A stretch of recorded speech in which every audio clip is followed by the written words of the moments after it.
Exodus chapter 3. Now Moses was tending the flock of Jethro, his father-in-law, the priest of Midian, and he led the flock to the back of the desert and came to Horeb, the mountain of God.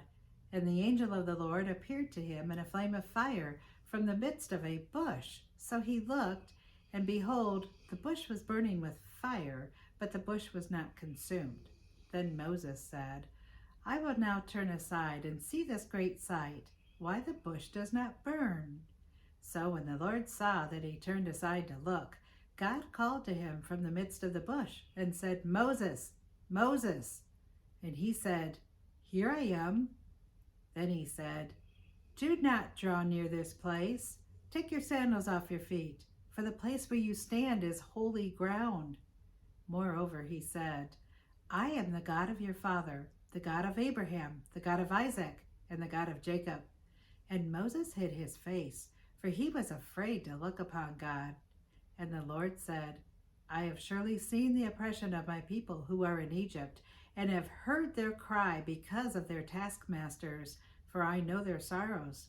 So I have come down to deliver them out of the hand of the Egyptians, and to bring them up from that land to a good and large place, to a land flowing with milk and honey, to the place of the Canaanites and the Hittites and the Amorites and the Perizzites and the Hivites and the Jebusites.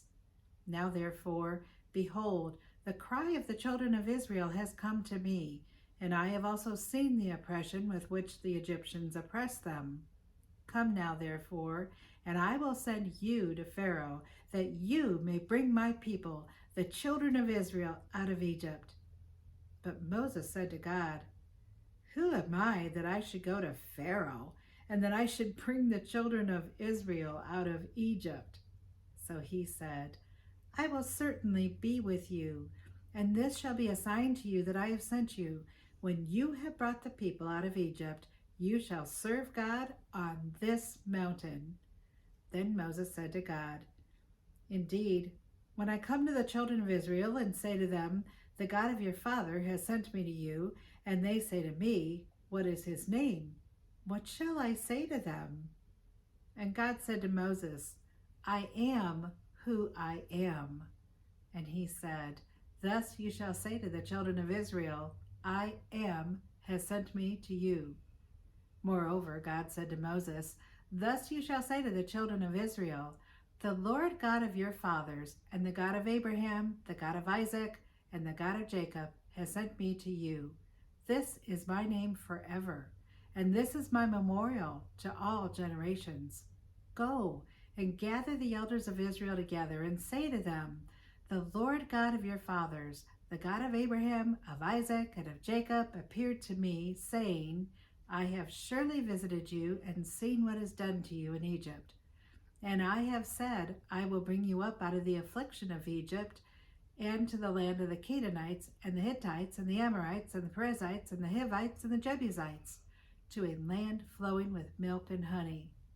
Then they will heed your voice, and you shall come, you and the elders of Israel, to the king of Egypt, and you shall say to him, The Lord God of the Hebrews has met with us, and now, please, let us go 3 days' journey into the wilderness, that we may sacrifice to the Lord our God.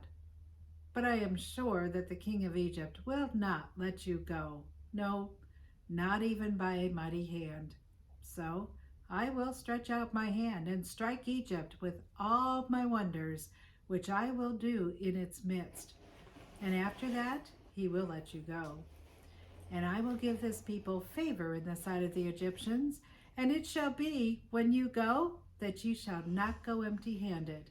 But every woman shall ask of her neighbor, namely, of her who dwells near her house, articles of silver, articles of gold, and clothing, and you shall put them on your sons and daughters. So you shall plunder the Egyptians. God, thank you for the book of Exodus.